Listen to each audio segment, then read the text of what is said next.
I'm honored to welcome you to Leadership for a New Era, Fostering Leadership for Public Wellbeing. My name's Bethany Godso. I'm the Executive Director of the Research Center for Leadership and Action, which is located at NYU's Wagner Graduate School of Public Service. This event is a partnership between the NYU Abu Dhabi Institute and our Leadership Center, where we work to build knowledge and capacity for leadership that addresses tough public issues. And our conversation this evening follows a 3-day conference that we convened with the NYU Abu Dhabi Institute to explore strategies for nurturing this kind of leadership for the public well-being in the region. And tonight we see as a wonderful opportunity to welcome all of you into that conversation and hopefully into that work with us. One clear conclusion that we had from our conference is that leadership for public well-being is a collective effort, one that requires the engagement of people across all sectors of society. And so we do hope that tonight is just a beginning of our engagement with you. Now, it's my privilege to introduce to you Mariette Westerman, Provost at NYU Abu Dhabi, and our moderator for this evening. Mariette serves as NYU Abu Dhabi's Chief Academic Officer, setting the university's academic strategy and priorities and overseeing academic appointments and faculty affairs. Prior to moving to Abu Dhabi, 2 years ago, is that correct? Yes. Yeah. She served as director of NYU's Institute of Fine Arts from 2002 through 2008. Mariette also earned her MA and PhD at the IFA. Mariette, I want to thank you for your partnership in this event, and I'll turn it over to you to introduce our distinguished panelists who really, I think, represent some of the best thinking and practice around leadership for the public well-being and bring to us a very unique cross-sector perspective. Thank you very much, Bethany, for those very kind words, and thank you to the Wagner School and the entire team for organizing what has been an extremely stimulating workshop in which I've interloped a little. I really am not an expert in this field at all, and I think that's really my role here as a sort of every woman on behalf also of New York University Abu Dhabi to speak with these distinguished interlocutors who really are exemplars of leadership for what we think of as the public good. It seems to us an extremely appropriate topic for NYU Abu Dhabi to engage, both because of the role of universities and of New York University traditionally, first in New York and now here, the kind of role we aspire to in the society, quite beyond the important role of educating the future, the world's greatest talent. We also think universities need to live in their societies in very rich and diverse ways. And again, we have especially Barbara here representing that point of view very much. And so we welcome this public forum. I say that not just for New York University's role, but also for Abu Dhabi, which harbors remarkable instances of leadership for the greater common weal in so many areas. And I think they will come up in what I hope will be a very public component of our discussion after we've had a chance to hear from our panelists and discuss among ourselves. As I thought about the panel tonight, and before I introduce them, I'll say a few words about what we hope to address here tonight. As I thought about this title, Leadership for a New Era, of course I wondered what was new about our era, and I think we should address that. I think it goes without saying, and everyone can agree, that there has been an enormous opening up and increasing of porousness of borders of all kinds over the past couple of decades, and especially an expansion of channels of communication, electronic channels of communication particularly, and therefore of access to information for populations who may never have had much of it. We see that, of course, from the old Soviet Union territories to Iran today. These are amazing openings up that we see. And of course that new access to information expands opportunity, or ought to expand, one would hope, opportunity to what may have, for all sorts of welfare and improvements in the lives of what may have been under-resourced populations within countries, and altogether perhaps under-resourced societies, isolated societies, and so forth.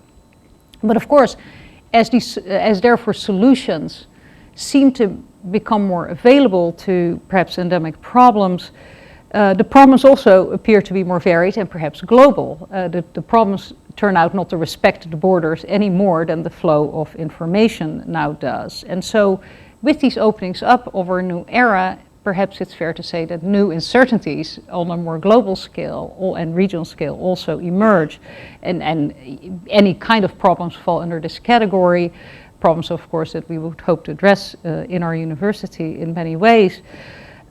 Dislocation because of war, because of famine, or because of brain drain, you know, the export of talent to other countries for education and opportunities.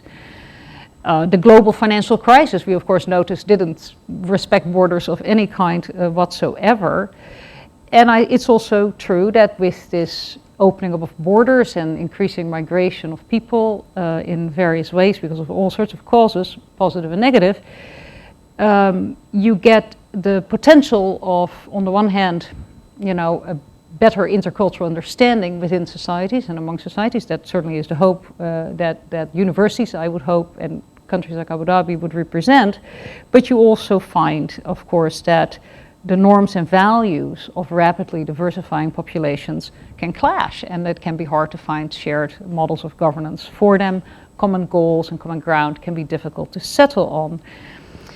Now, and then of course some problems never respected geopolitical borders at all, and climate change and environmental impact is of course a classic example of that quandary. And I think it's fair to say that in our new era, no more than before, there is no single system of government one could possibly devise that can deal effectively at the same time with every one of these problems. I mean, some of them are obviously better at it than others, and that is maybe not particularly our topic today.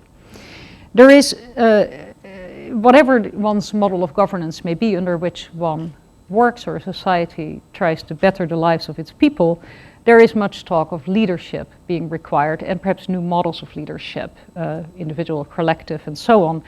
And I think one question here that we will try to address collectively is, what do we mean by leadership for the public well-being? How is the public well-being even defined, and who defines it is a question.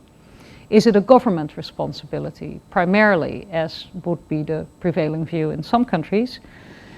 I think that few today, after all we've gone through in the 20th century, would see the public well-being as solely a governmental responsibility. It's certainly an important one, but it can't all be up to government. I think we probably would mostly agree on that.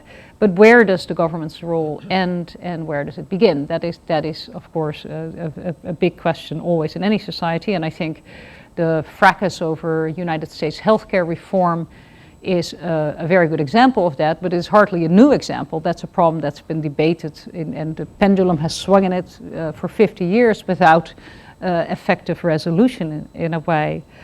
Another problem that throws these questions in stark relief is the staggering unemployment problem that we find in many countries at the moment, really exacerbated by these roiling financial markets that we have dealt with over the past 2 years. So all government responsibility, I think most would agree that maybe is not where we want to be, although the government of course has an important role to play. Is it on the other end of the spectrum then, if one gets disturbed by government interference, can you leave notions of public well-being largely to private and especially volunteer type activity? Well, I think very few people would see that as realistic. I tend to myself to favor a strong role for volunteerism in certain areas, particularly in certain societies that haven't had the ability because of war or particular environmental problems, or just because of their youth, their pure governance youth, haven't had the ability to build infrastructure. I think we have to allow for the idea that volunteer activity will remain extremely important, and I think we've had powerful examples of that discussed in our workshop here the past couple of days. Public-private partnerships, somewhere in the middle, are of course what is talked about a lot, and particularly NGOs, non-governmental organizations, surely have very significant roles to play. And again, public-private partnerships can run the gamut from a major corporation taking significant responsibility in some sort of arrangement with government to much more independent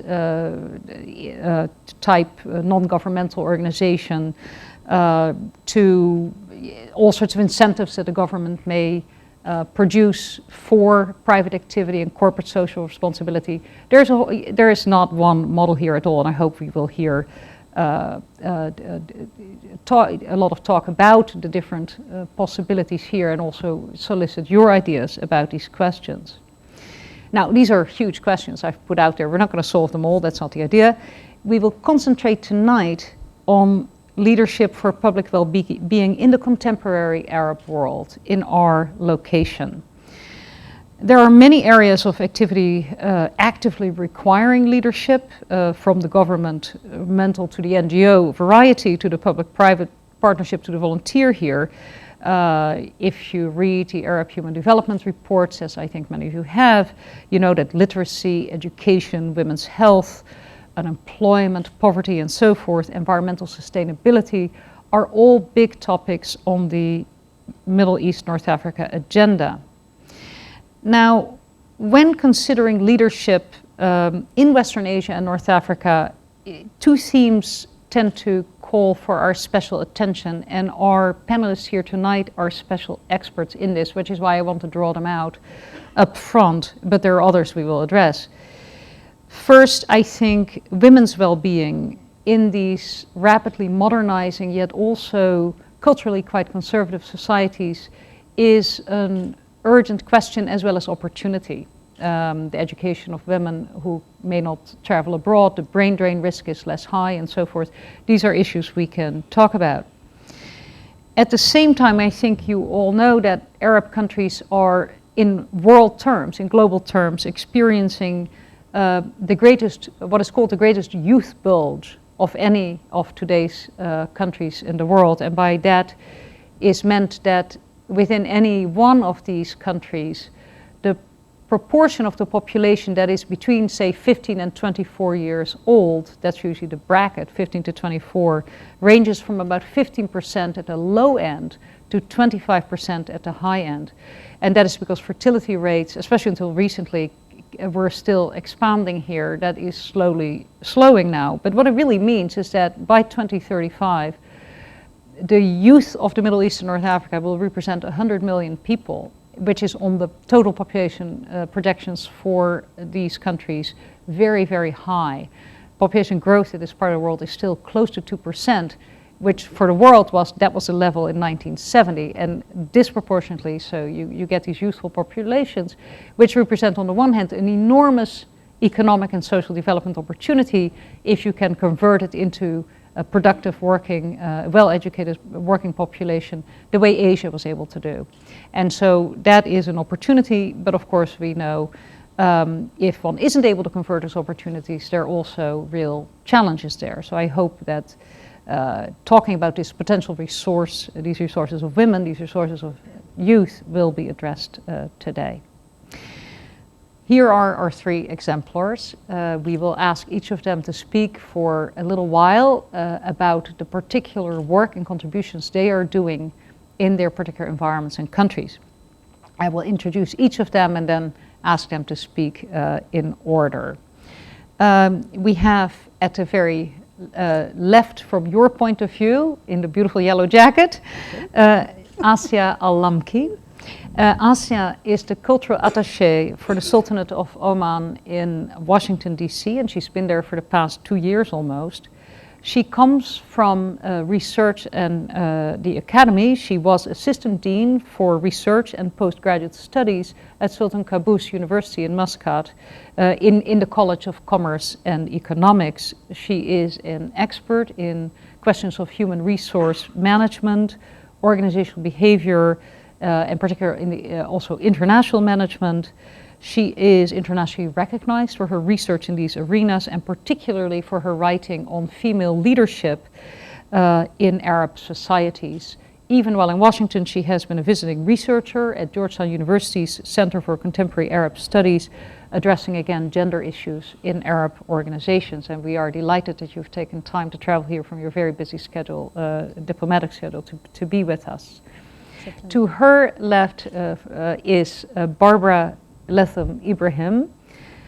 Barbara has had an extremely varied career in this domain. She is the founding director of a very important center that addresses these questions, the John D. Gerhardt Center for Philanthropy and Civic Engagement at the American University in Cairo, our neighbor in Egypt, and she founded that center in 2006.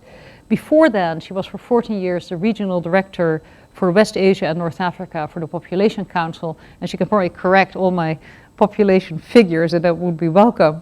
She has been at the Ford Foundation as well, working on similar issues before then, another major organization involved in funding these questions. And she is a very significant scholar on women's employment, youth issues, and civic engagement, and how you mobilize leadership for it in the Arab world. So that is Barbara. And then to my immediate right is Fadi Gandour, who is the founder and CEO of Aramex International for 28 years now, that major logistics company active in the Middle East and South Asia. He is a model of corporate social responsibility and leadership in it, both within his organization and beyond it. Public-private partnerships are really what he will be able to talk about better than probably any of us. He is the founding partner of a very important Arab internet services provider and the largest Arab online community, Maktub.com, which brought you the first Arab-English email exchange possibilities and so forth. He's a major social entrepreneur, the founder of NYUAD Development. NYUAD is an organization, I think it means pioneers or comes from that word. Entrepreneurs seeking to empower members of society, especially women and children and youth, to improve their quality of life and really improve the lives of their communities in general, the future of Jordanians in particular. Jordan is, and Amman is frankly also where Maktub was started. He is also a board member of the National Microfinance Bank of Jordan, microfinance of course being an important subtopic of our discussion today. These are wonderful people. I have talked for far too long and I must let them speak, and I would invite perhaps maybe Barbara, would you begin to address these questions? Thank you. You said a little bit about biography, and I think that's often a nice way to begin. I was born and educated in the Midwest of the United States, met an Egyptian at a critical time in my life, and spent my adult life in Egypt and in the Middle East. And as you heard from my career biography, I spent about 10 years giving money away with the Ford Foundation. It's a lovely job, but you never know if your jokes are funny because everyone laughs at them. And you have to leave being a funder to find out if you're really very funny. And then I spent about 14 years seeking funding for a research enterprise, which is one of the most difficult things to convince philanthropists are worth supporting. They love their names on buildings, they really understand doing things for children and hospitals, but research, what's that all about? At the end of that period of time, it was a moment in which the Arab world was thinking long and hard about mobilizing its own resources for the development and the change and the reforms that it wanted. And I said to myself, well, I know a little bit about giving money away and developing programs and how funding is much more than the money. It has quite a bit to do with sharing information, networking people, and bringing good ideas together. And I know a little bit about the difficulties of raising money. And I've lived in this part of the world long enough to know that there's a very deeply rooted tradition of giving, But some of those traditions had not been reinvented, had not been revitalized, had not perhaps kept pace with people's aspirations for change. Meanwhile, foreign funding was messing up the debates about the kind of futures that we wanted. So I thought for this maybe last phase of a career that I would put together these experiences, I would join with some of the real innovators like Fadi and others who are finding new ways to do engaged giving and giving back to their societies.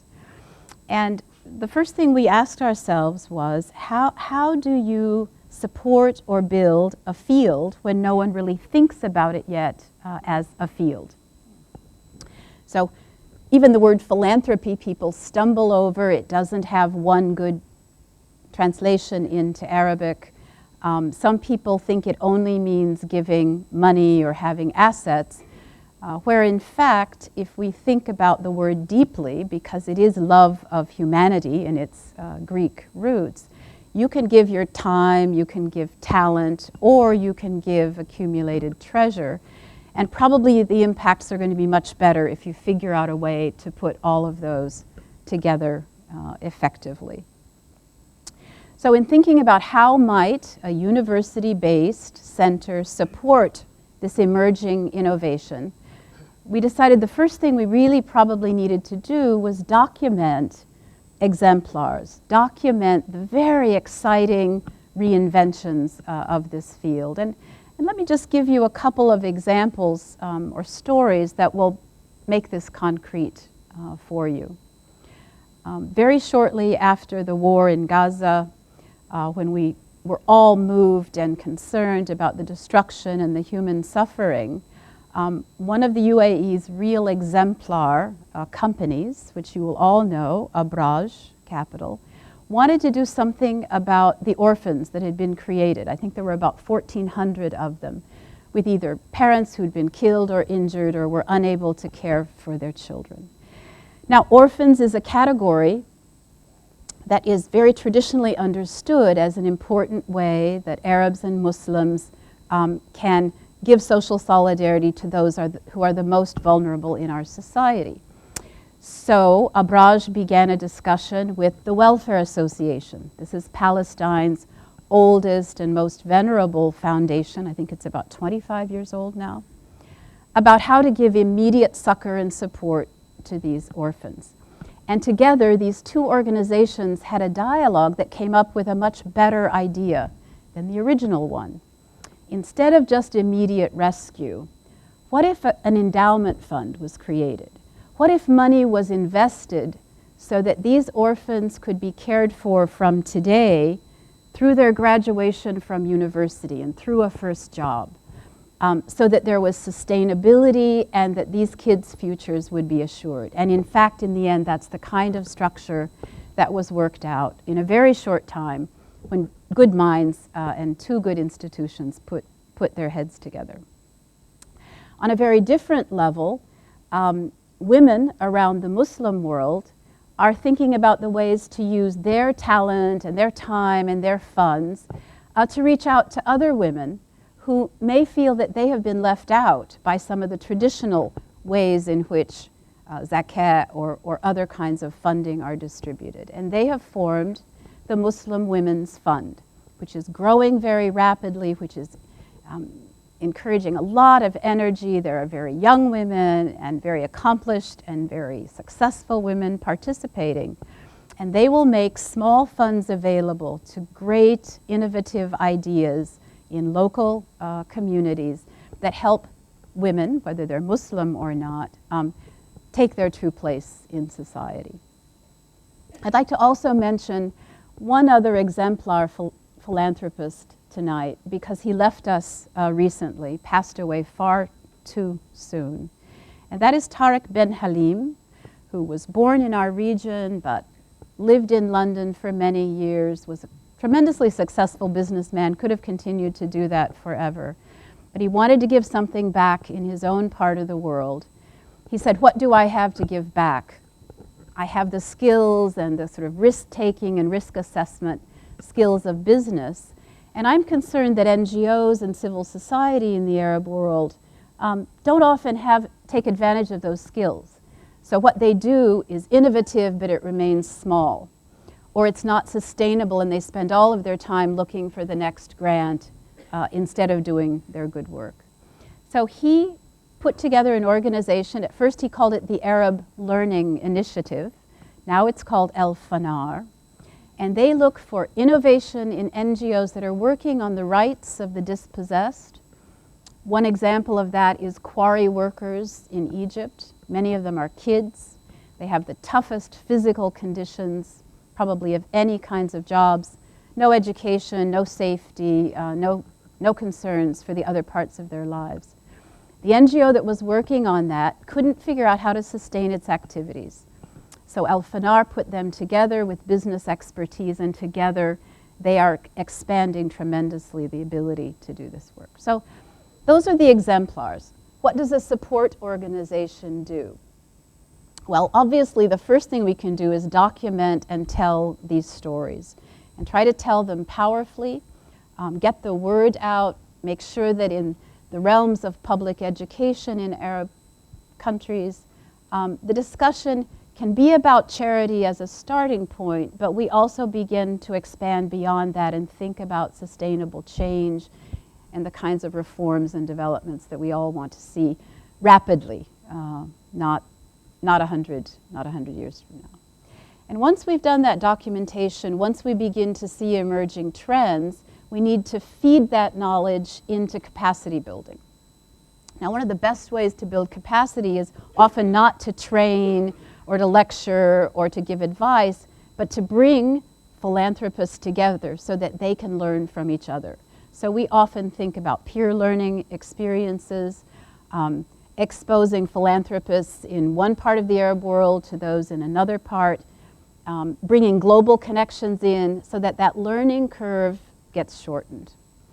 And I want to not take too much time, but just maybe one other way in which I think we can all support what really is becoming a very dynamic movement right now, and you should all be very proud of it in this region. And that is listening to young people, because the ideas that they have, the new ways they're thinking about engaging publicly in their societies, the creative ways they're using IT that we don't quite yet understand, that's going to be the wave of the future. And all too often, their voice is missing or discredited or left out, and they feel disempowered. So those are some of the ways that the Gerhardt Center and AUC are trying to work, and we welcome partners, we welcome ideas, and we look forward to a really vibrant future together. Thank you. Thank you very much, Barbara, for that great introduction. And I know we at NYUAD Abu Dhabi look forward to collaborating with the center very much, and may this be the beginning of it. I'd like to ask Fadi to speak to the work that he has been doing. Thank you. Can you hear me? Yeah.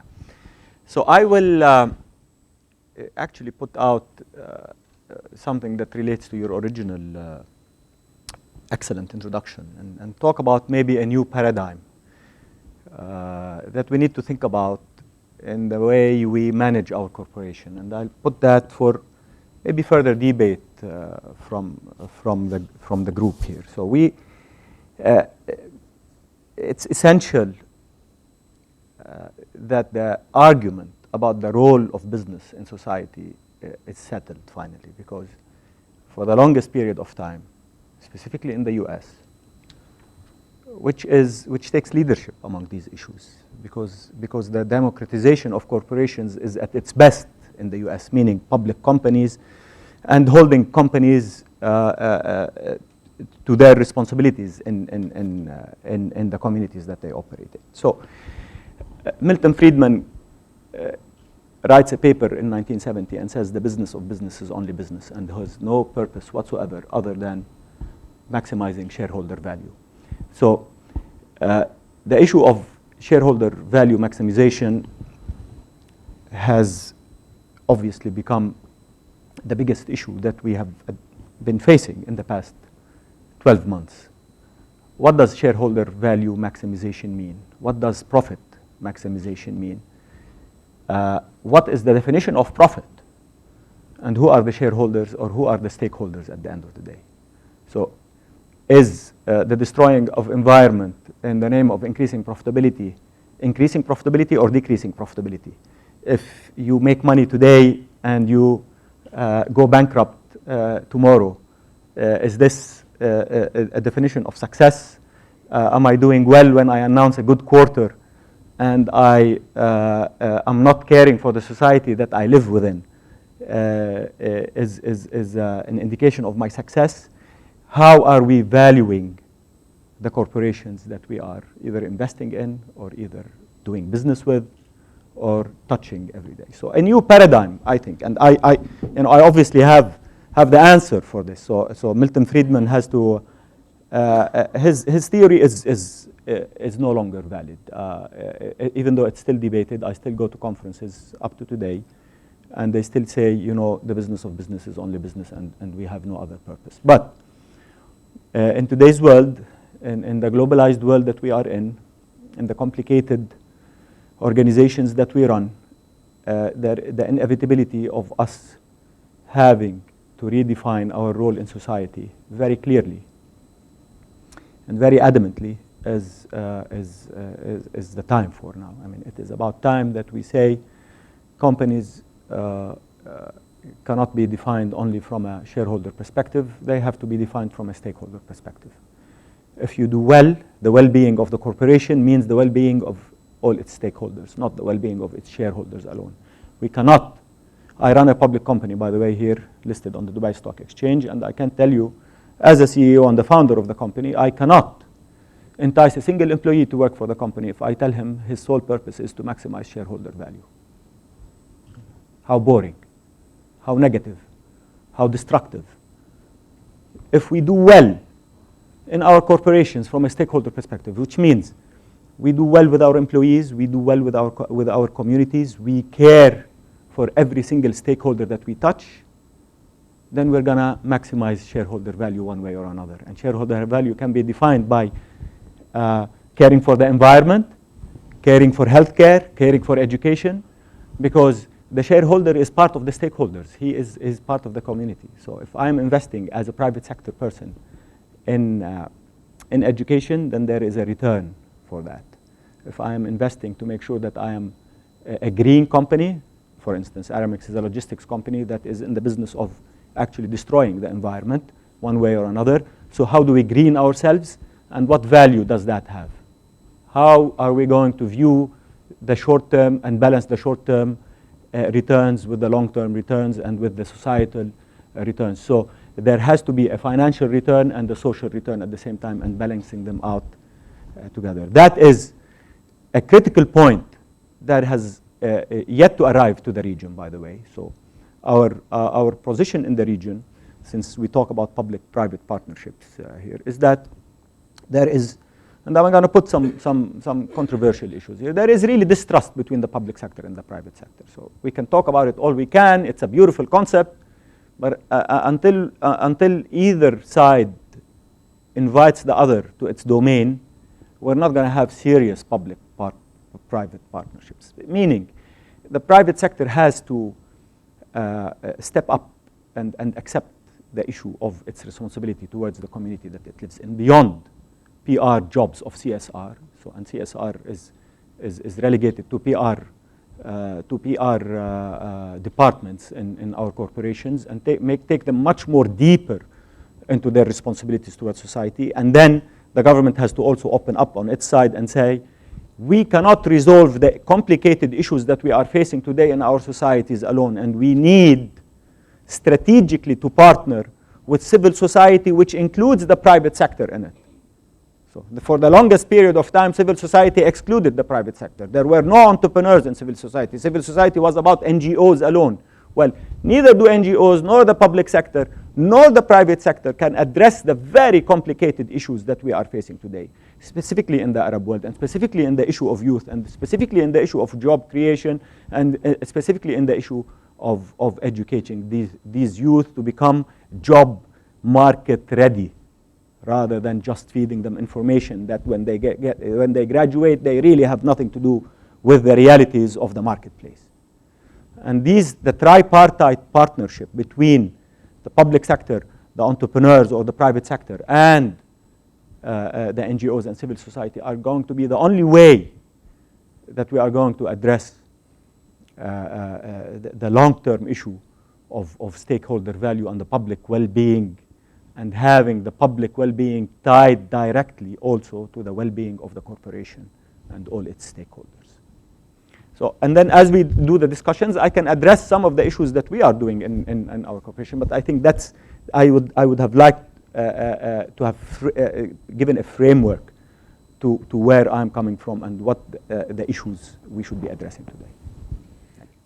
Thank you very much for taking up some of these higher order principles of what have motivated your work, and we will certainly have an opportunity to ask you for some specific instances of how you've executed this vision, remarkable vision in Aramex and the attendant organizations. I'm delighted now to ask Asia, please, to speak to her work. Okay, good evening, and thank you very much, Marriott, for that wonderful introduction. Really, my current job, as has been indicated, is the cultural attaché, the Omani cultural attaché in Washington, D.C., which is a fantastic time to be in Washington, given the current efforts in the U.S. To restructure or reinvent their relationships, particularly with the Arab and Islamic world. Far often than I would like to, I'm asked, what do you do as a cultural attaché? I mean, you know, the impression is we only sip a few drinks and cocktail parties, and that's about it. Well, there is a traditional role for cultural attachés, which I've inherited, and there is a much broader role that I think we need to move towards, and I hope to be able to speak more about that. Traditionally, offices of cultural divisions are part of embassies and represent the educational arm of, in our case, the Omani government in the USA, with the prime intention or the purpose of basically managing scholars in the USA and Canada. I moved into that job in 2008, which is about 18 months ago. And immediately I was confronted with a situation where I have to alter the mode of the way things are done, in the sense that here is a very traditional organization that operates in a very government-style mode, and I don't mean to be insulting in any way, very bureaucratic, very top-down approaches of managing, both in terms of managing the staff as well as managing the students and the scholars whom we oversee. It was very, very important for me to basically reinvent or reconstruct the role of the cultural attaché, and it's very important to take advantage of all the opportunities that are currently being presented particularly in the USA for our type of work. I think part of what I tried to do initially is to restructure or rather set a new mission together with the staff on what is it that we want to do. Are we here simply to manage students? Sounds like a very boring job. You know, there's some interesting aspects of it, but purely administrative. I thought the role of the division should be more to meet the challenges of our time in terms of the need of building bridges between the USA and, in my case, Oman. Someone, an American in about 1967, wrote a book called Unknown Oman. And what I discovered was Oman continues to be very much unknown, both here, as much as more so in the USA. So one of the immediate goals that we've set is really to promote Oman strategically, to make it a place where people would want to come, to explore, to study, to collaborate, to research. So that came in as high on our agenda. Also, I needed to restructure the culture of the organization, the micromanagement of the people, which is very common in our organizations in our part of the world. The top-down approach, just get rid of that. Similarly, get rid of the paternalistic style of managing our students and help them grow, develop, and be seen more as an enabler and a facilitator for the growth of hopefully our future leaders, because our role is primarily capacity building and developing human resources who would eventually make the future leaders for Oman. An important aspect of the role as well was to identify cost-sharing opportunities for Oman. Oman is not a very rich country. Again, went into an organization where the number of our scholars have dwindled from over 1,200 students to less than 400 students in the USA and Canada. So that I thought was a great shame, and definitely needs to be reversed and reversed immediately. But of course, there's always issues of finances and how the government, or who I report to back in Oman, would fund such initiatives. So cost sharing, identifying opportunities with US institutions through, again, branding Oman as a place to connect with, that particularly in light of Oman's own transnational history. I don't know for many of you whether you would know that Oman is basically a hub of cultural, linguistic, ethnic diversities. I mean, there's over 12 languages spoken in Oman. Oman has natural affiliations to parts of East Africa, to India, to Iran, to Pakistan, and it's a hodgepodge of basically a melting pot of different groups of people. And Oman has a fantastic transnational maritime history, which basically expanded its role beyond the immediate Gulf to parts of Africa, particularly Tanzania, Burundi, Kenya, and have had tremendous influence over the past 200 years. I'm saying this because basically that's how we're promoting Oman at a time when the world is looking for connections, for crossing, cultural boundaries. And I've always attempted to bring that to the fore where I am, as to how unique Oman is placed to play that particular role. Other things that we're trying to do is primarily exchange programs. That's a new initiative. A much more newer initiative is to set an Arabic and cultural studies program in Oman, which will take advantage of its unique location and relationship to the regions I've just spoken about. My other hat is really someone who's been involved a lot with women's issues. And as has been mentioned, I mean, there's been reports and commentaries and a lot of studies that basically have looked at the pathetic situation, or have at least indicated so in the various reports, of women in our part of the world. Now that obviously needed to be investigated. Oman has, in many ways, over the past 30 years, has taken a lot of initiatives to try and promote women, put them in various positions of management, but it's still very much state, it's a state effort, as it is, as opposed to being an initiative by various organizations themselves.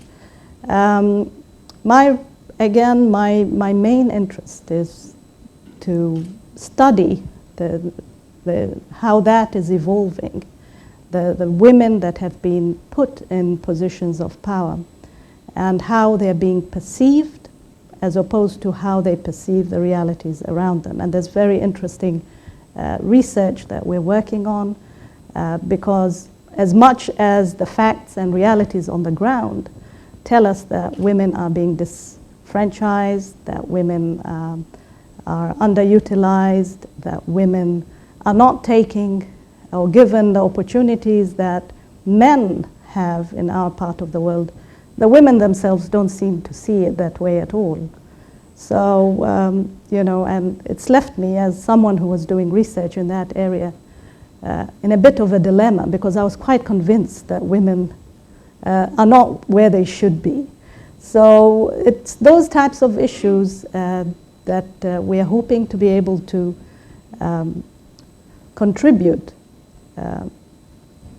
hopefully to a more positive outlook, to better understanding between ourselves in this part of the world, which is much needed, and the West, because I think the past 10, 15 years have been particularly damaging. I think apart from that, I will leave it to the public discussion or the debate, and then hopefully we'll be able to contribute more.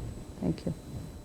Thank you very much, Asia, for really a wonderful, what one might call a field report on the challenges of actually exerting leadership, even to change an organization like your own from within. That takes remarkable work, and for giving us a nuanced picture of your findings of the state of the condition of women, particularly in Oman, but perhaps elsewhere in the Arab world.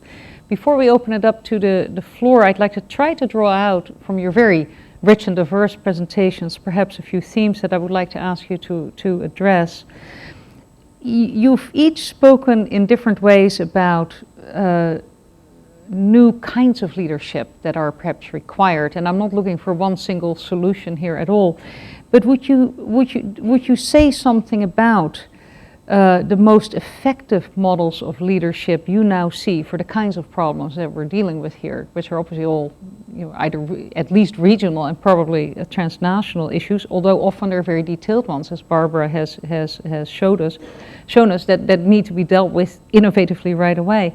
Traditionally, when we think about leadership for social change or social improvement of any kind, we've thought about the great leader, you know, Abraham Lincoln or someone like that comes to mind, Moses. You can think of historical figures. Can you say something, it's a question for each of you really, about that model of individual leadership and what place there is for that, its importance relative or not, versus these more collective or distributed models? Maybe Barbara, from your research angle, could you speak to this a little bit? Let me start maybe, okay, yeah, by what we're not looking for in this area of philanthropy, at least. We're not looking for Gucci bag philanthropy. Someone characterized that as spending thousands and thousands of dollars on your evening clothes and giving a couple of hundred at a charity bazaar evening. We don't need more of that. We don't need more monogram philanthropy, which is that I'll only support the cause if I get to put my name on it. And we all know that there are a few too many examples of that. Or the wannabe philanthropy, which is I'll only be with you if I get to rub shoulders with Bill Clinton or someone I've wanted to always meet. So those, I think, are becoming more and more discredited as basic ways of changing our societies. Collective leadership, this kind of real partnering that Fadi spoke about so eloquently, it's going to require us not to get the credit, not to have the logo of my organization at the very top of the page. Maybe be behind some young people who had a great idea and let them get the credit for what they're doing. So it really is a different mode of thinking, of working, and of getting PR out of what we do. It also requires that kind of border crossings and that Asya and others have been talking about. When I'm hiring for the Gerhardt Center and I'm really looking for innovation and creativity in my young staff, almost always the best candidates were born in one place and educated somewhere else, or are blended families, or somewhere they have crossed a boundary and they bring just more creativity and more innovation. And that's what partnerships can do for us if we can put our egos on the back burner. I think, if I just may respond for a second, I think that's a very noble goal, and I like the term Gucci philanthropy. I hadn't heard it before. I think we all are a little wearied of that. But one thing you said made me think that there is still perhaps a function that actually ties to the level of individual leadership. Rubbing shoulders with Bill Clinton or whoever it is, sure, that brings people out and they can be opinion leaders and they can be funders, but more importantly, maybe that is the moment where Bill Clinton, or whoever the figure is, asserts leadership that he might want to assert and that can yet be mobilized for the public good. Is that a dead model altogether, or can it be more nuanced than that? No, and I'm sure Fadi might want to speak to this. We need exemplars. We need people that inspire us, and in every one of our Arab countries there are amazing models of what can be done, and it's fine to have a global exemplar. Mm-hmm. It's just if that's your sole motivation or you're ready to go home as soon as the big shots go home, that's, I think, an unfortunate tendency perhaps in philanthropy that we all need to be watching out for. I feel the word leadership is a bit scary sometimes. I mean, leadership is about doing, really, at the end of the day. And anybody can, if you take ownership of an issue that you are facing or you think the community is facing, then you're effectively taking leadership by doing something about it. So we need to humble the word leadership because it's a bit scary, and bring it down to earth and talk about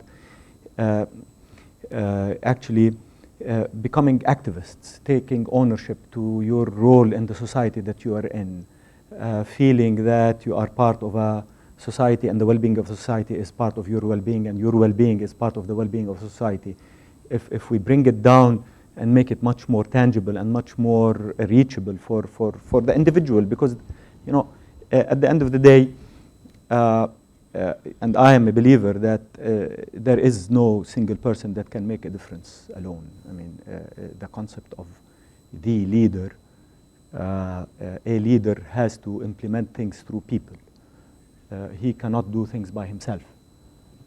It's delusional if you think otherwise, I think. And if leaders think that they can actually do things, then I'm worried about these leaders who think that they can actually, and we've seen dictatorships around that scare the heck out of us because leaders think they can do that.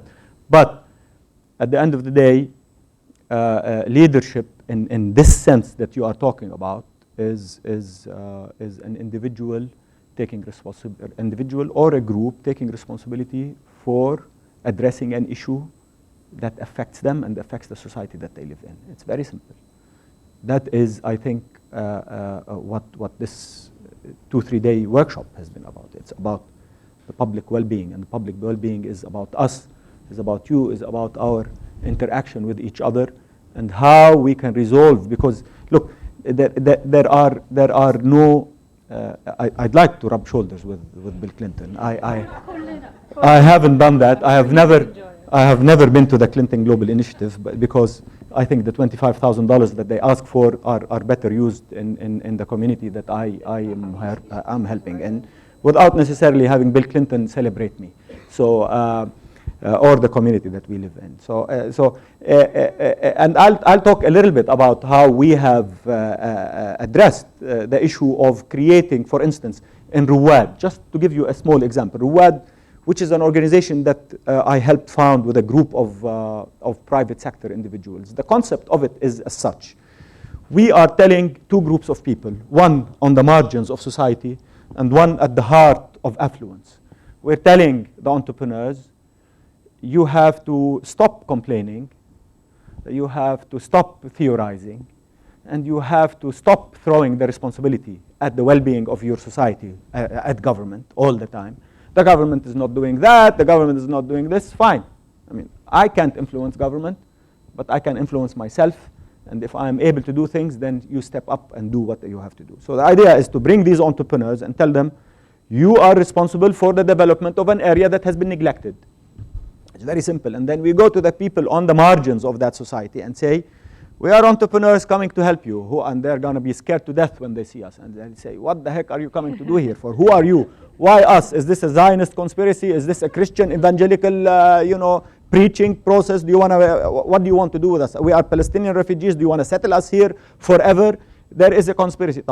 After a long debate and coming into that society, you create that issue of telling them, we're going to work with the youth and we're going to give you scholarships, but this is not about charity.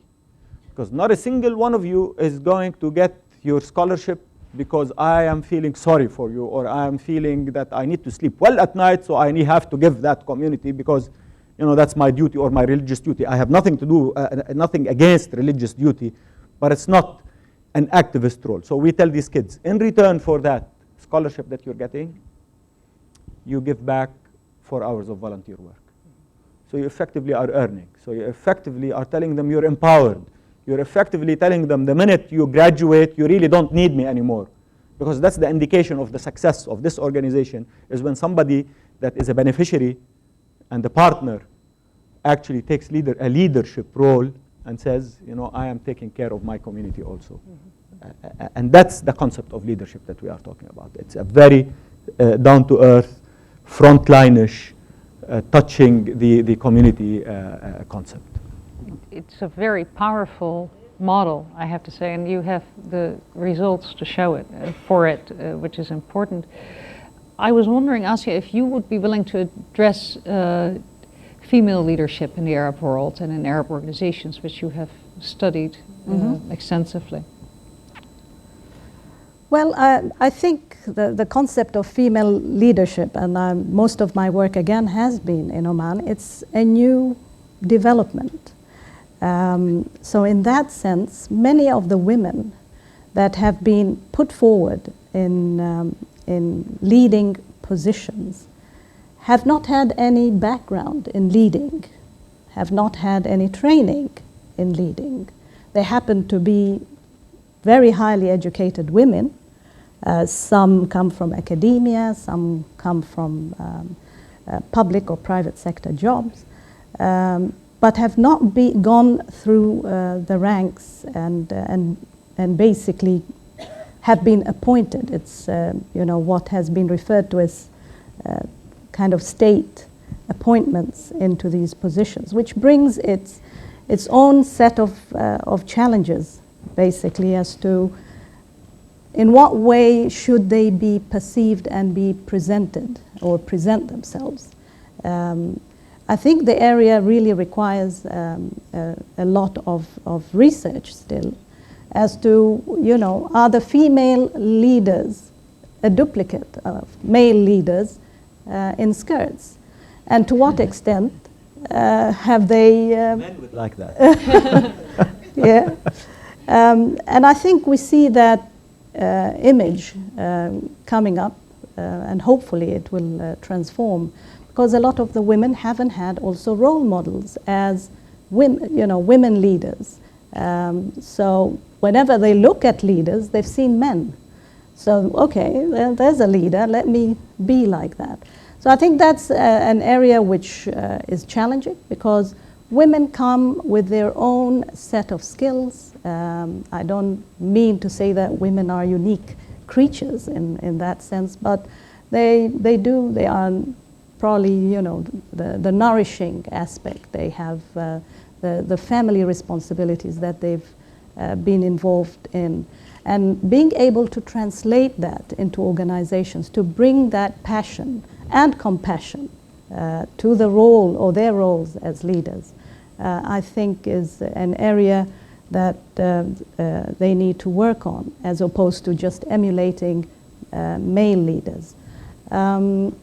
Was there any other? That's very interesting. I think that's a very interesting and important perspective, and indeed the novelty of this development, I think, needs to be recognized very importantly, Yeah. instead of critiquing it a priori. A lot of questions come to mind. Let me finish my direct asking with one question for all of you, and I think in many ways Fadi has already addressed it, and you've begun to address it. Can leadership be taught? And if so, how can it be taught? And this really begins to address, I think, the question of that large youth resource that you have here. You also have that large female resource, I think, in the Arab world. How do you transmit the importance of leadership for public well-being in particular, as opposed to just advancing one's own cause in the world, which is surely important, but how do you transmit those fairly lofty goals and the ability to do it to that younger generation? Any maybe you want to begin, Fadi? Yeah, if you want. Look, everything can be taught. Okay, so I am not a believer. There are no born leaders as such. So leadership, entrepreneurship are things that are to be taught. If we say otherwise, then we are telling society that this is an elitist concept. That we are telling them that very few of you can actually become leaders. And you know what? I mean, how disempowering that is. So yes, leadership can be taught, but a leader does not necessarily have to stand up and give a speech. A leader is somebody that is actually doing something on the ground and making a difference. One individual making a difference in the life of an individual. You know, the best leader is the mother, you know, and we keep forgetting, you know, the best role model for a man or a woman is his mother at the end of the day, because nobody cares and nobody actually gives as much as the mother does. So, and we keep neglecting that in our society. Absolutely. Absolutely. I mean, so there are plenty of role models. We just need to celebrate them. We just need to talk about them. We just need to recognize them and say a mother is, you know, if a man wants to disenfranchise a woman, he has to remember his mother and what she did to him, and then maybe he'll wake up one day and remember why he's there. So yeah, I would recommend that we look at 3 new books that just popped out that are, I think, extremely essential, and very few people probably have read them in the Arab world. One is called The Talent Code. If you haven't read it, go read it. The second book is called Talent is Overrated. And you'd better read that book. And the third book, which I am just reading by Ken Robinson, called The Element, are 3 brilliant books about the concept of what we learn and how we learn it, and who is talented, and why talent is effectively not innate. Mm-hmm. It is not something that you're born with. It is something that you learn.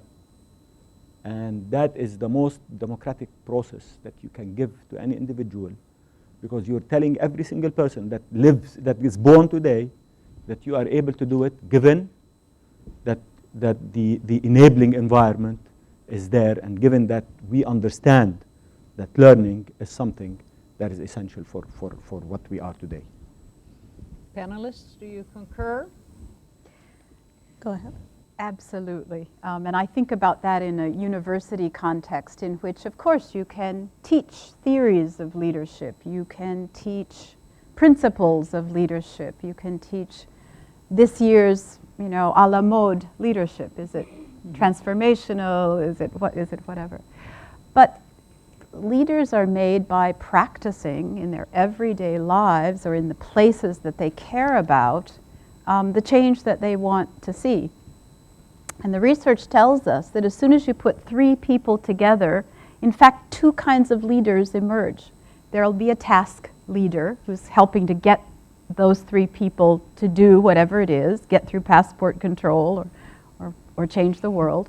And there'll be an emotional leader And that's, you know, I think what we're often talking about when we think about families. Those that provide the glue, hold it together, rally the spirit when we get discouraged. So in a group of 5, if the emotional leader were to leave, someone else steps in and finds within themselves the ability to be that emotional leader. So I think what we, in the last 3 days, have spent a lot of time talking about is creating experiences for people young or old to be empowered to lead, because there's not one big man, and it so often is a man, I'm sorry, Fadi, or a woman, who gets it all for themselves. And then to let them tell their stories and tell them in a powerful way so that other people are inspired and they go down that path themselves. I'd like to take this a little bit in a slightly different direction. The idea of, I like what you said about teaching leadership for the young and the old. Unfortunately, we wait until someone is old, then we put them through a leadership program or something. It's a bit too late.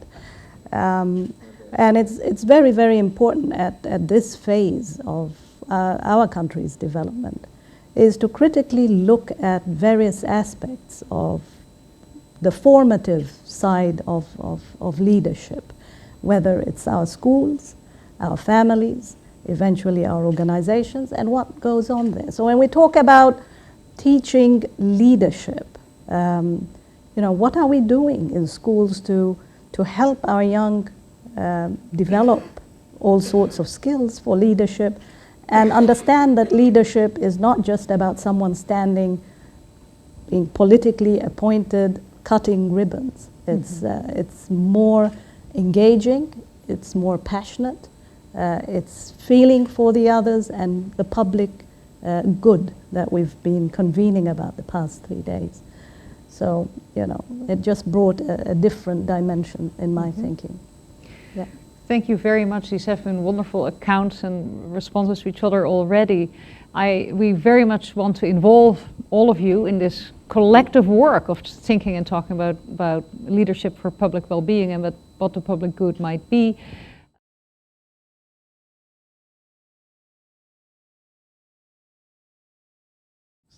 My name is Jamil Mohammed. I'm at Emirates College for Advanced Education.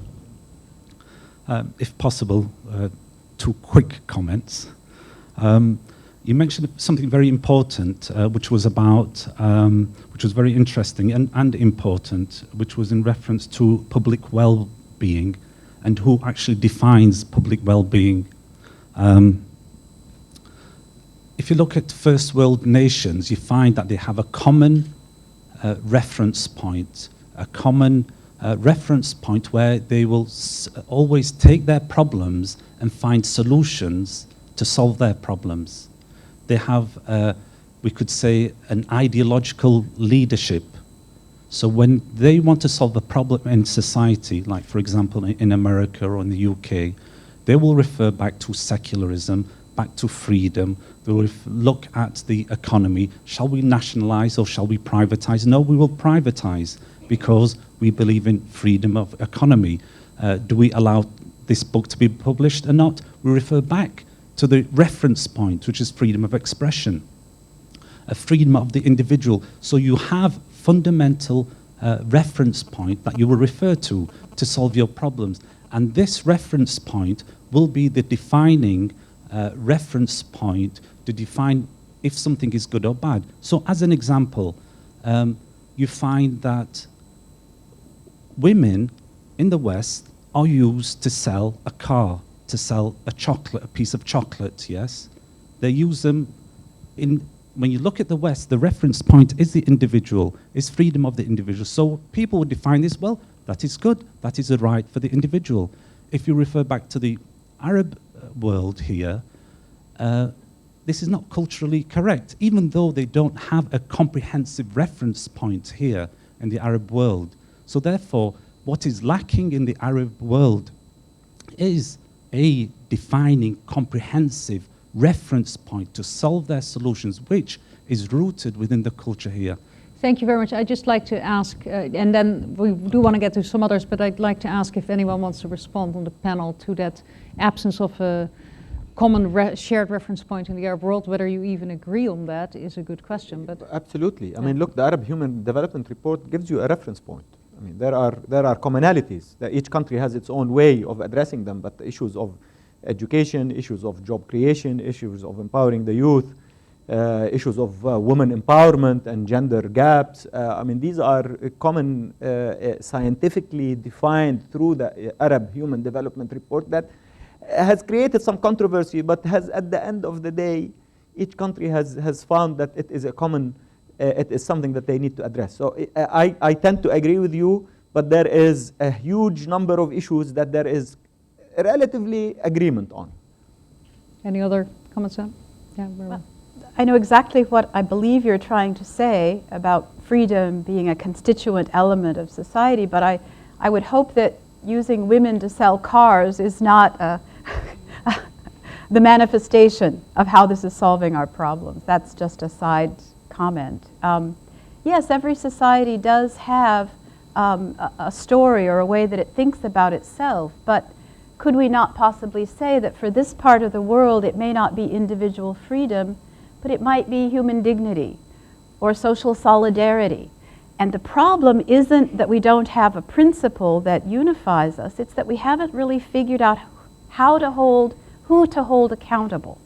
And Fadi's so right that we've spent decades expecting governments to solve our problems. And of course, in that state building phase, they all encouraged us that way. And if you think of a country like Egypt or Syria, the social contract was, you go home, you tend, to your home and your family, and we will create the new world, the new society. Well, that's a contract that has broken down. No one any longer turns to even the most resource rich governments.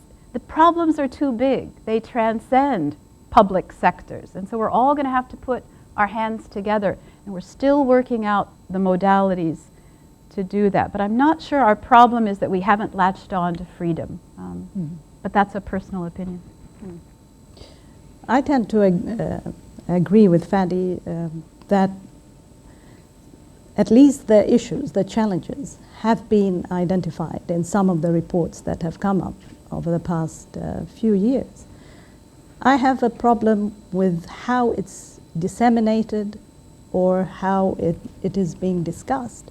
The Arab Human Development Report, for instance, there hasn't been much of a forum in a lot of the Arab countries to actually understand the ramifications of that sort of a report, to try and seriously address the issues, not just in academic isolated settings, but bringing it more to the public to get them more engaged in that. So it's how issues are being discussed. Are they discussed in quiet chambers in some building somewhere, as opposed to having a more public debate, a public discourse on some of the problems that have been brought up and how we can realistically address them.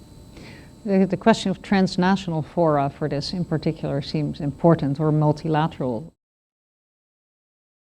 Good evening.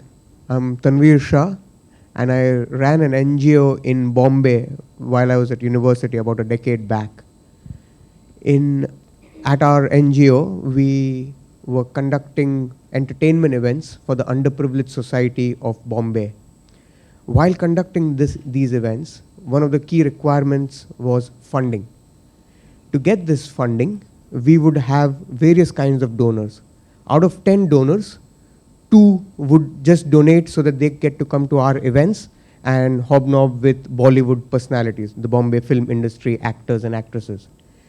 Another 2 out of the 10 would be corporate donors who are just donating for the CSR, corporate social responsibility, that they want on their website and in their annual reports.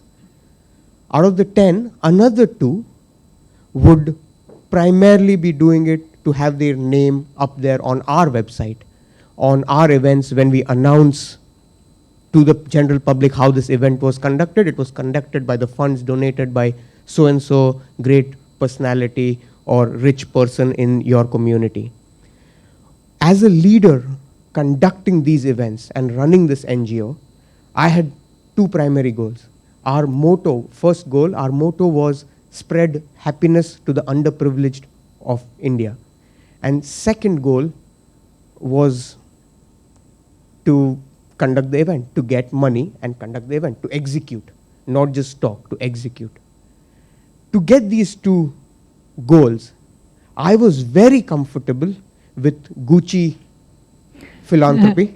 I was very comfortable with monogram philanthropy, because this is human desire. This is human nature. As people in charity, we should not be arrogant about judging other people's motives. This has been there through history. This is human nature, this is human desire. And what I found is, while I was spreading happiness for the underprivileged, I was actually spreading happiness for the overprivileged as well. Because if he got to meet Shah Rukh Khan, I don't know how many of you know Shah Rukh Khan. Point, right? I think most people today do. Thank Or you. Amitabh Bachchan. Okay. He was very happy, just as happy as the underprivileged. Why should I judge him? As a person in a You don't leadership. judge him, take his money. Yeah. Yes, I think we very accept true. the point. What do you I think care? the point So is would Barbara respond You don't have to that? listen to us all I'm the time. Pro Gucci, very much. Okay, thank you. Thank you. Wait, I think this point will go uncontested. I think it's very eloquent. I think I have a... But may I yeah, just clarify and- that I think Barbara's point here was not to criticize these people, because the issue that we are addressing in this panel is an activist role and the leadership role for the public well-being. So her point was, I'm defending you here. Her point was Much more eloquently than I her could. point was from that angle, from the giving, from the activist and leadership role. We certainly are not against the Gucci bag giving, as long as it is going to the right place and being spent in the right place, so that it makes a difference on the ground. So there is, I mean, your intentions are your intentions. That's not my job. It's your problem, not mine. And this wonderful, could I just, one Yeah, extra please. thing. The wonderful point you make, that philanthropy makes people feel good. It is happiness. And once you hook people on how good it feels, it's a starting point. They'll give you more. But It's like a fix. Inshallah. But after the initial fix, we hope they come back for more and more, and that we provide the leadership to deepen it, to take them further, to go beyond these events. But you've reminded us. Good evening. My name is Sami Hussein. I've met Mr. Fadi Ghandour in Dubai Men's College, if you remember. Marhaba. I'm delighted to be here and with all of you here. Today, by coincidence, I've been reading an article in Al-Ittihad newspapers. It was talking about a genius Egyptian kid. I don't know, maybe you know about it. No. Like, Tell us. I forgot his name, okay, but his story is that since he was 4 years old, he was able to, his parents realized that he's a genius, and then I think the American University in Cairo and other places, Microsoft, Cisco, everyone helped him in shaping his mind, okay? He's, I don't know how old is he now, about 10 or something, but the age doesn't matter. What matters is that he's the youngest computer engineer, computer programmer, I don't know what, and they're expecting that by like after a couple of years he'll be teaching at the American University in Cairo. His what do you call the intelligence score? IQ. Yeah, the IQ test. Yeah, so the IQ test of him is 155, while Ahmed Zuwail is 165, and he was challenging Zuwail, and he was saying, "I'm going to be the next Nobel Prize winner." Fantastic. Younger than you, and I'll be, I'll be better than you. I'll beat you. And then Zuwail is saying, okay, I'll be waiting for that to attend your ceremony. Now, I'm saying all of this because I was so happy to read that there is such people in the Arab world, okay? Yes. But I was at the same time wondering what's going to happen next for him. And even in the newspaper article, it was mentioning that the parents are considering sending him abroad to study. Okay, what if he goes there? And Zuwail was replying back to the parent that you don't send him early. You're going to waste his childhood, and even his identity will be, you know, he will not have the identity that you want him to have. Now, as for the, you know, as a philanthropist, how many people do you meet in such cases, and like, what happens next? Usually, the most of the leadership programs, most of these activities that we have that I've been attending in my college, I'm saying most, not all of them. They tend to just have the event, okay? They get the fund, they do the event, but then there is no follow-up, and there is no, like, after 1 year, there's no appreciation for what you have done. It's like something that you've done, had a good memory, and there is no use of this talent. I'm just wondering if such things or such cases are being highlighted.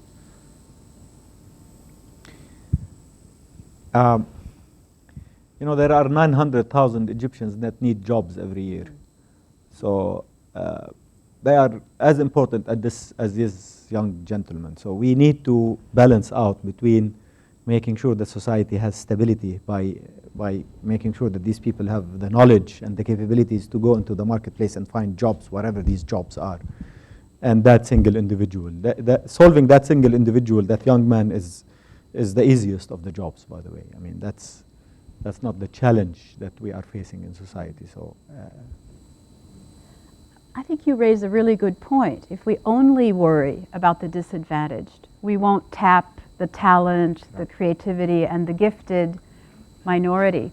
I don't know if it's a result of this story or others, but one of our newest foundations in Egypt is the Mu'taz al-Alfi Family Foundation. Right. And they do a lot on youth unemployment. They're active in many of these big social problems. But he's also just started a gifted kids program so that these Egyptians can be identified, right, enriched where they are, not pulled out of their environments and taken off to New York City. And so they'll be able to give back to Egyptian society. But I think you remind us of something important. Thank you very much for the speakers. My name is Ruba Al-Hassan. I work as a social development advisor with the Abu Dhabi government.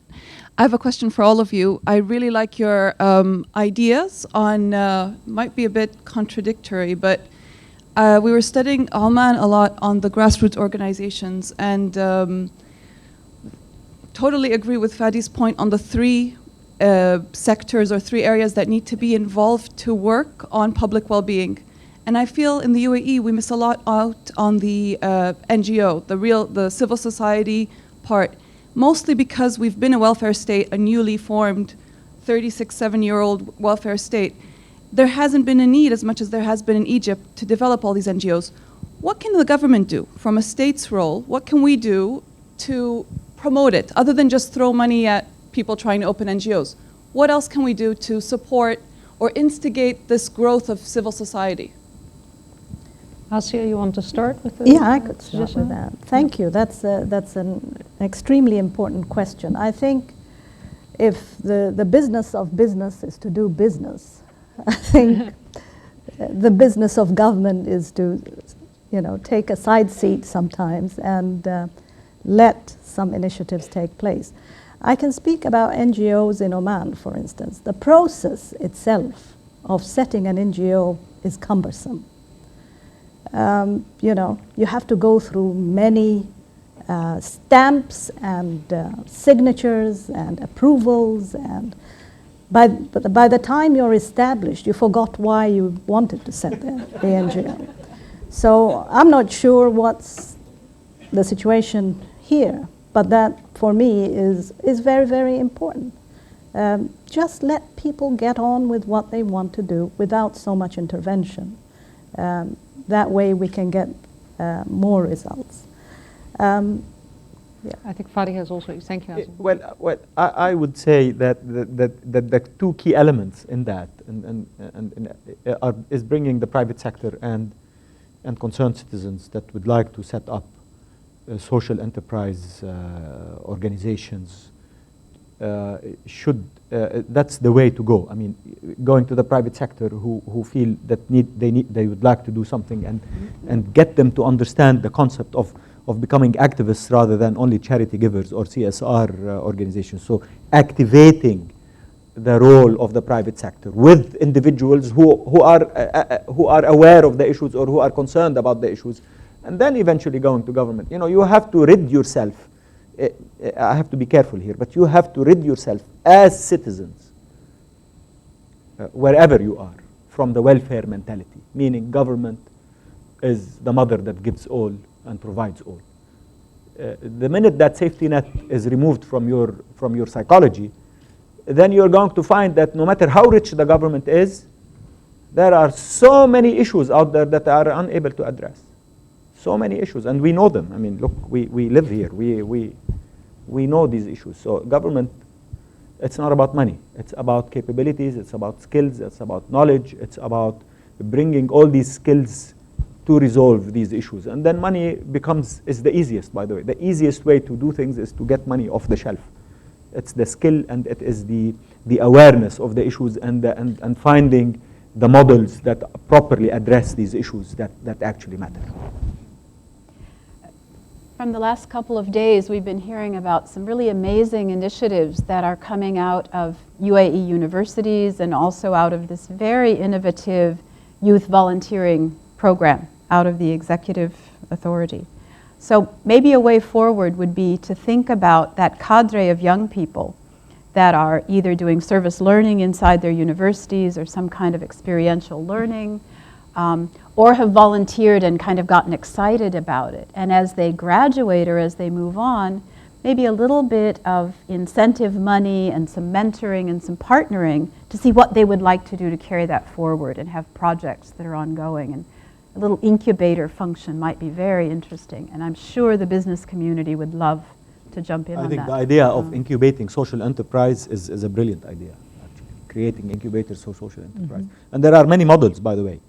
There is an organization in Egypt, Nahdat al-Mahrusa. Actually, it's an interesting name, but it is an incubator, and if you want, either Barbara or myself can go do an introduction for it. They actually incubate social entrepreneurs. These social entrepreneurs would come into the organization, and they bring in a network of volunteers from the professional and the affluent world to come and help them actually run with their idea. Yes, I'm Isabelle Lebon, Punusami from NATAM, Social Responsibility. And I want just to add an experience that I had when we started to think of creating a social enterprise in Abu Dhabi. Because as a human being, we wanted to tackle some issues, and we said, okay, how we do that? So we went to the Chamber of Commerce, Abu Dhabi Chamber of Commerce, and we said, we want to create a social enterprise. And they looked at us, they didn't know what it is, basically. So then I gave them some websites, some links, because in the UK this is common. And at the end of the day, we found out that there's no legal framework for a social enterprise in Abu Dhabi, even in the UAE. So maybe we can start by looking at what would be. Yeah. Then I went to a CSO organization, and then it's even more complicated because we need like many board members, and it's hassle. So basically, we did activists. We just did the work. You know, the Arab world is a strange creature. You know, in Jordan, they simplified it. And for instance, one of the NGOs that I started, they created this concept of the non-profit organization. So you can go actually and register it in the Ministry of Trade, just like any company, except it's not for profit. Exactly. So now government says, you know, that's too easy. Let's make it more complicated now. We need to involve the Ministry of Social Work. So now every time I have a meeting, I have a ministry, a member of the ministry sitting next to me in my meeting. So why are you here? I don't take money from him. I will never take money from him. He doesn't do anything for me. He just has to sit in my meeting. So he listens to what we debate about our issues. So I'll give him his money if he sits at home, you know.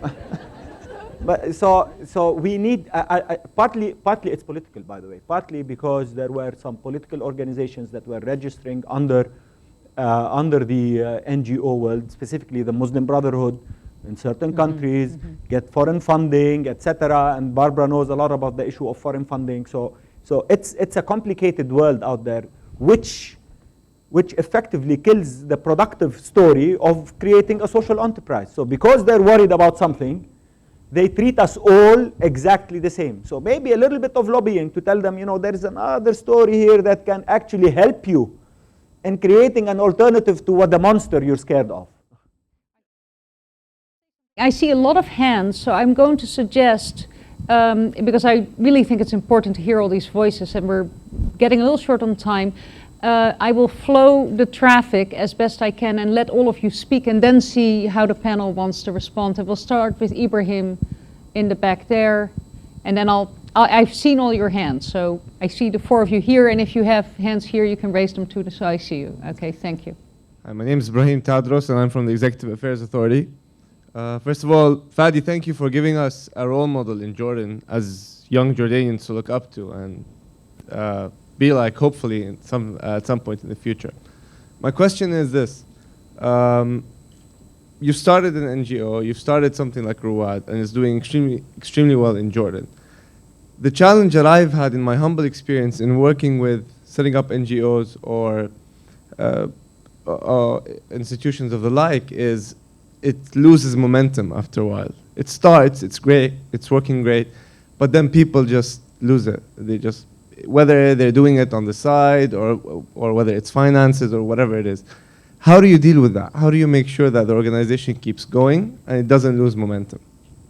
I think this needs an immediate response. Yeah, it needs an immediate. Look, you're saying it might lose its interest. Why? Because it's not for profit. Because our only motivation is to create profit. Not at all. But usually because the funding is so difficult, or the funding gets lost, people don't.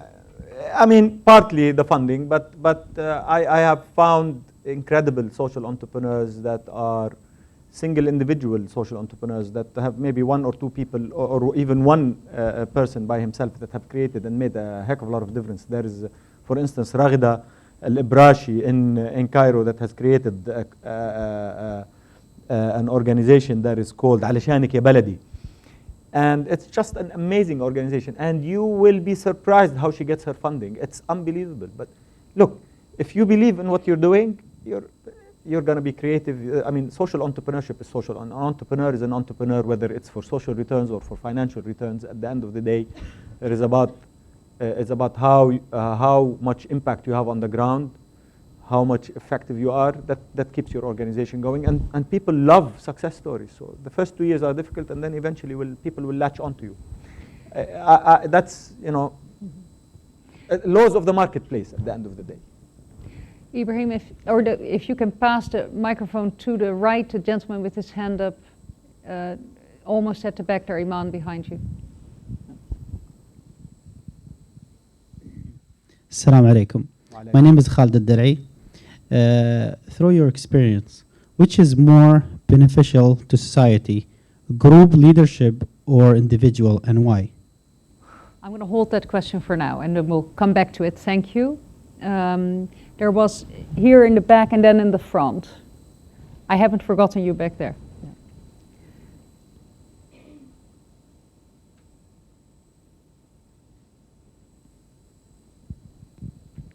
Hi, thank you for your discussion. My name is Allison Burrows. I'm a NYU graduate. I got my master's in education at NYU in New York City.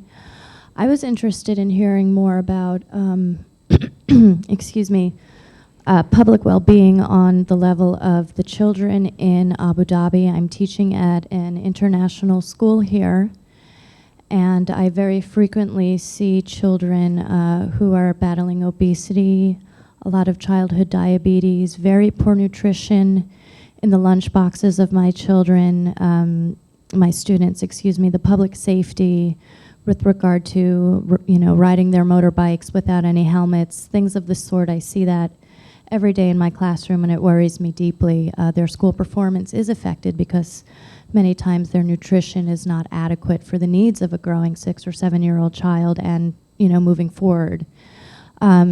This is a country with so much money to promote health education, safety education. I don't feel like as a leader in my classroom I am capable of doing that, as I have really tried my best with the parents that I work with. So maybe on even just a really local level, how can I help with the public well-being of the children that I'm teaching here and their health and safety? Thank you for that. We'll try to address that and also make some context for you after the meeting. That would be good. Lady on the right in the back in the white shirt. Hello, my name is Hope Sherwin. I'm a consultant in CSR and sustainability. While I think that philanthropy is a very important aspect of CSR, I think that very often it can be seen as the only element of CSR, and very often CSR gets confused with PR, as was mentioned. And I think that another important element of CSR is demonstrating leadership on public issues through actions and through demonstrating through business activities. And I just wondered what the panel felt might be drivers for this action. I think drivers for philanthropy are quite apparent. You get your press release, your publicity, but what are the drivers for businesses to take action through their actual business activities? We'll come back to that as well. And can I see final hands? One more here and one more there. Go to the front first, please. This has been a long wait. And then the final comment from there. And then we're going to throw it to the group and see what our panelists will want to comment on from these last comments. Yes. I'm Nader Shamlo. I'm a senior advisor at the World Bank. And I work a lot on gender issues. And the topic, I want to come back to the issue of women's leadership. It's a generic issue across the world, and the theme is the same in the United States. And I attend a lot of conferences around the world. Again, the whole issue is about bringing women into leadership positions. I'm sitting on a task force in the Netherlands on the issue of why is it that the Netherlands, which is one of the top 5 in terms of gender indicators, doesn't have enough women in decision making, and I'm glad to see you here. But I moved to America. But I think that what I want to highlight is that I think this region continues. I don't want to say that the statistics lie. Yes, the indicators are not very good, but I think there's also a lot of very, very good news here. And there are lots of women, that particularly in the private sector, particularly as entrepreneurs, and also in the civil society, that are really rising very rapidly in the decision making. And somehow, excuse me, when the West looks at this region, it always likes to highlight the negative news about this region.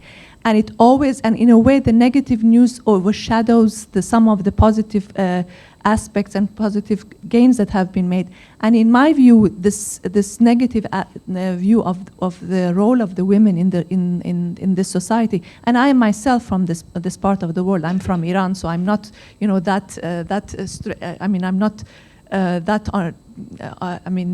know about the issues, but I feel that this region gets more of a bad rep than anywhere else, and in a way it has also an impact on the way that the whole region is being seen from the investors' perspective as to whether they should come to this region rather than go to East Asia or somewhere else. So I think that what I want to ask is that what can NYU do, or what can other universities or other organizations do that work in this region to really project a different image of the women in this part of the world, to overcome the absolutely negative press that exists on women. Thank you. This is one of my favorite topics, so you'll certainly hear me on it.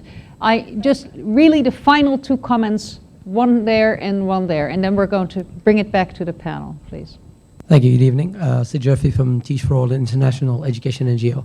I think you mentioned celebrating success and talk some of the great stories, and I just want to first say I've been one of the lucky ones who visited NYUAD's work in Amman, and it's quite impressive, and I would encourage everyone to go and see it, and I think we should talk about such stories more often.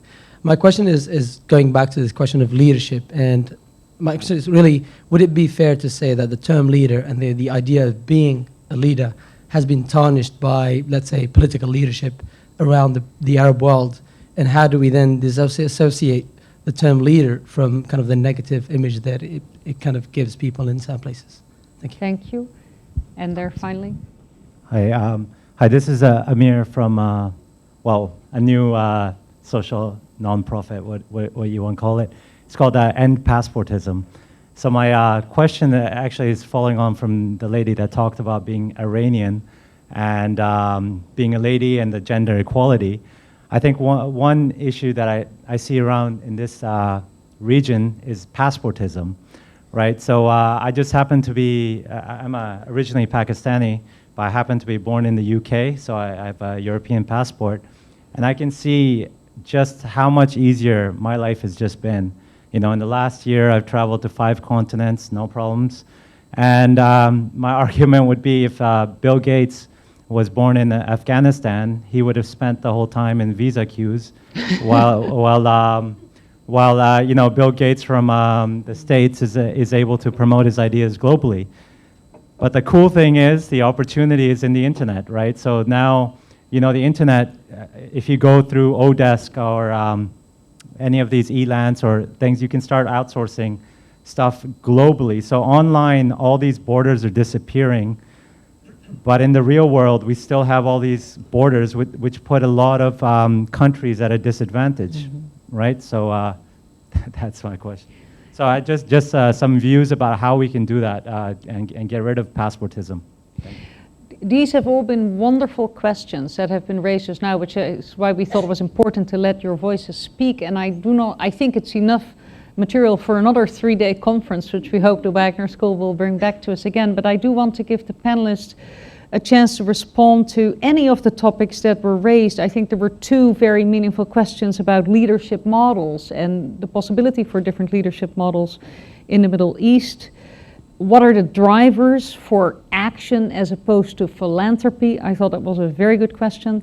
The question about technological innovation opening borders, and the question about female, the bad rap that the Arab world gets. That's one I'll try to, and what can NYU do? I think I'll try to speak to that.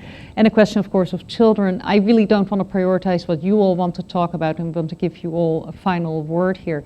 Asia, any of the topics you want to take up, please? I think I'll talk to at least 2 or 3 of the issues. The issue of children, and I think that's a huge area, given that we do have very high fertility rates in our part of the world.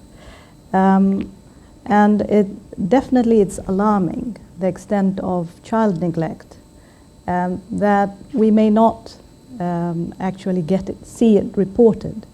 You know, you see the outcome of it, the obesity issue, the kids being put in cars without seat belts, you know, and just being left in front of television all day long. I think we definitely all have a very, very important role to play in altering these modes of behavior. I think education is going to be a very important engine to doing so.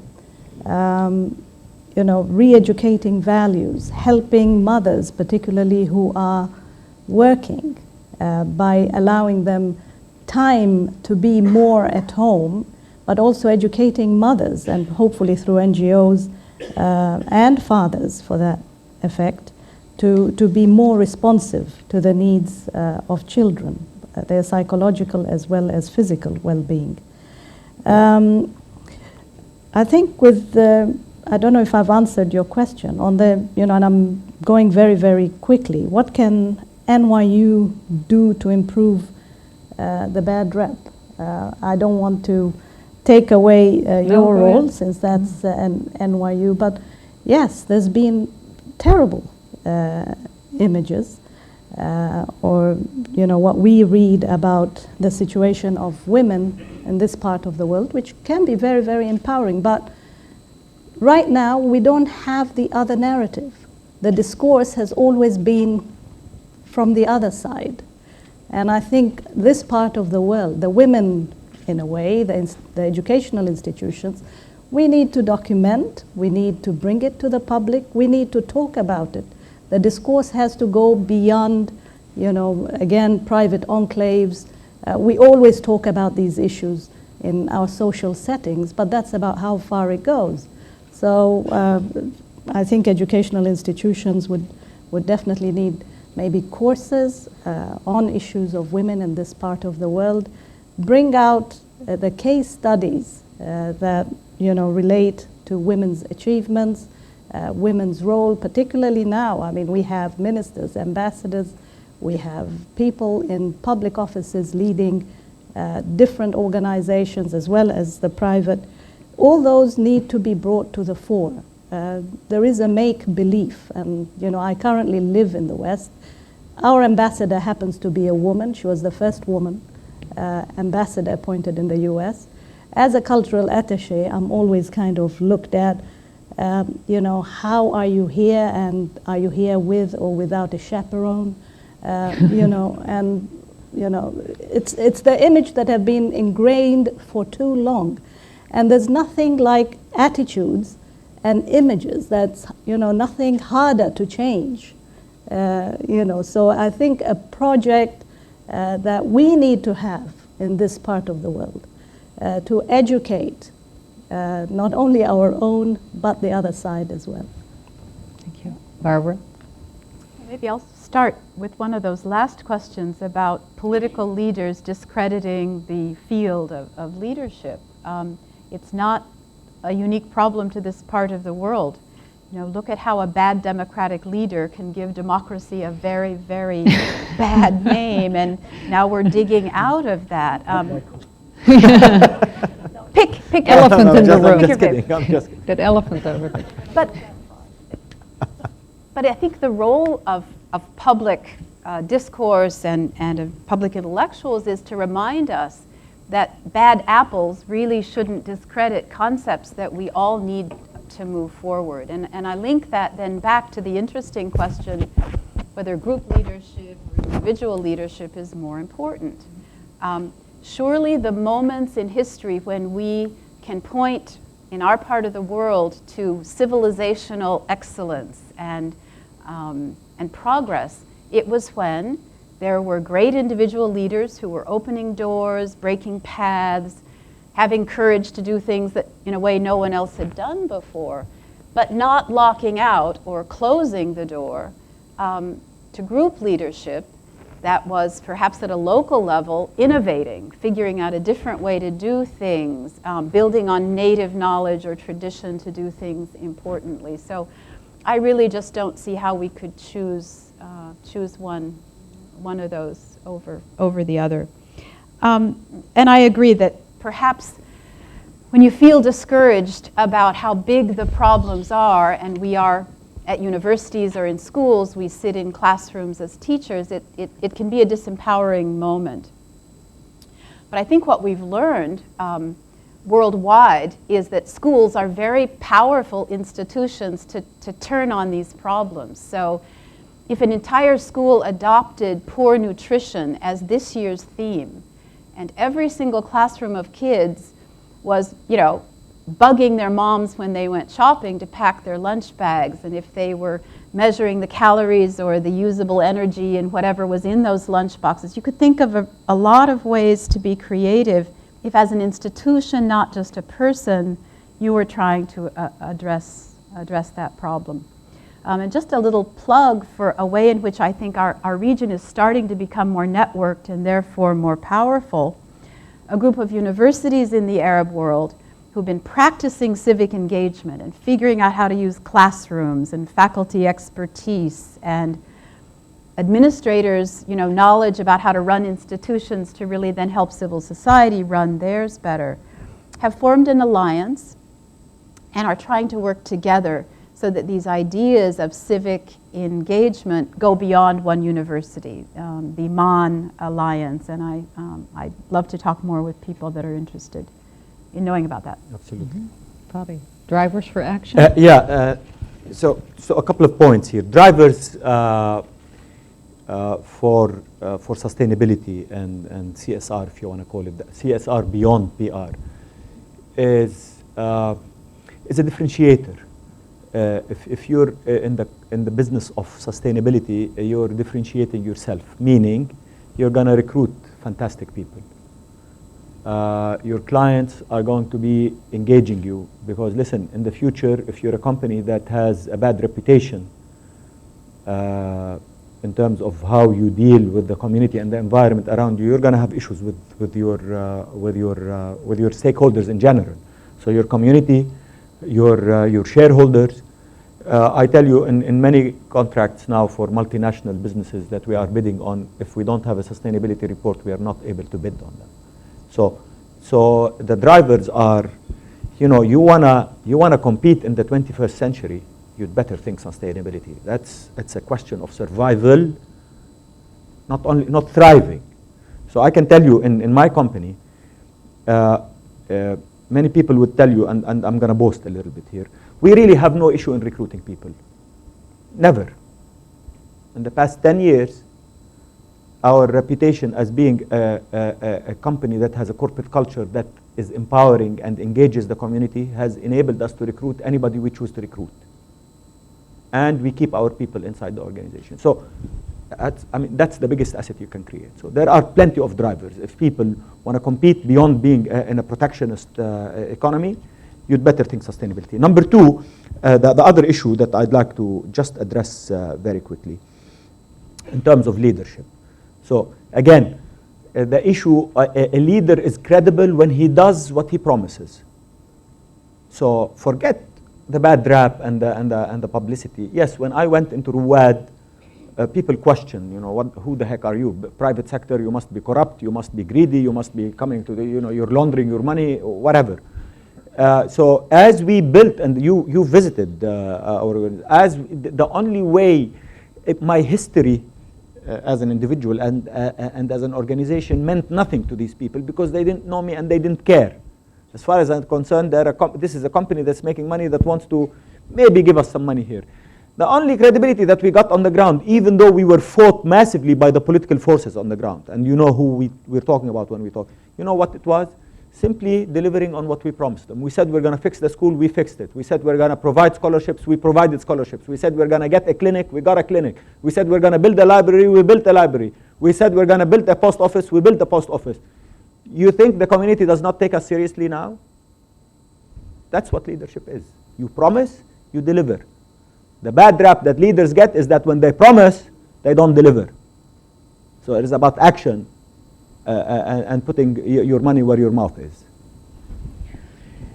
I think that could be a charge to NYU Abu Dhabi as well. So let me try to finish up by responding more broadly to the important points raised by Nadara in relation to gender and why her question, why is it that when there are these obviously gender gaps all over the world, including in my own very progressive Holland, and I take that point very much in certain areas. Why does, particularly the Western world, represent the plight of Arab women in a particular light, and indeed represents it as a plight, as sort of a homogeneous position or condition, which is, of course, it isn't. It is extremely diversified, as we can see just looking around the room and hearing all the amazing people who have spoken, and we see every day. For NYU in New York, the mothership, the nutrient to NYU Abu Dhabi, I think you will see there already a lot of change has happened even on the ground in those perceptions by our doing, I would say.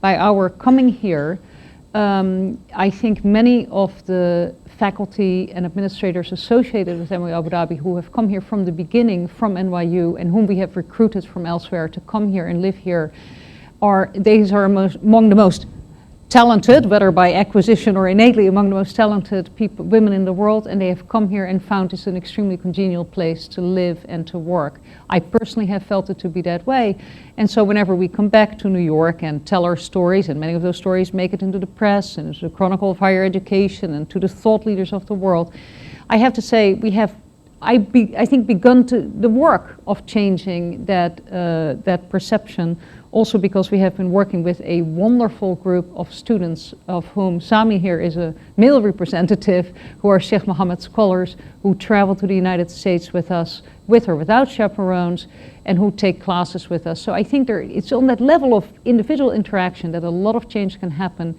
if you bring it to a larger forum, be that through the press, through faculty fora, and so forth. And so a lot of these, you know, I myself was often asked, why would you go do this job? And by perfectly right-thinking people, women, friends, who would really imagine that I would come back transformed and wouldn't be able to go out on the street or drive or do any of these things. That said, I also think there's responsibility here in the Arab world to take responsibility and get on top of some of these really very real issues and challenges that are perhaps just highly visible. Perhaps they are just more visible than the situation of a woman in Holland or a woman in the United States. There are certain visual markers of social demarcation, where you can and cannot go and how you can travel, that don't affect all women in the Arab world by any means. Not all women in this country, not all women in any country, but are just highly visible. And countering that in our media 24-hour news cycle culture is very challenging. And I think we would look to, I don't think NYUAD can necessarily fix that, or that it's even our role to do that. I think that has, again, to come from within these societies. I very much take the point of on-the-ground grassroots leadership for this. And so I think to the extent that NYUAD can participate and be a forum, and by bringing young students and getting them involved, both from here and from all over the world, as we are, getting them engaged together and into the community, that's where that leadership perhaps can begin to emerge. Thank you all. You have been a fabulous audience, very patient, very engaged. I think you represent a model for action on the ground in the way that you have participated.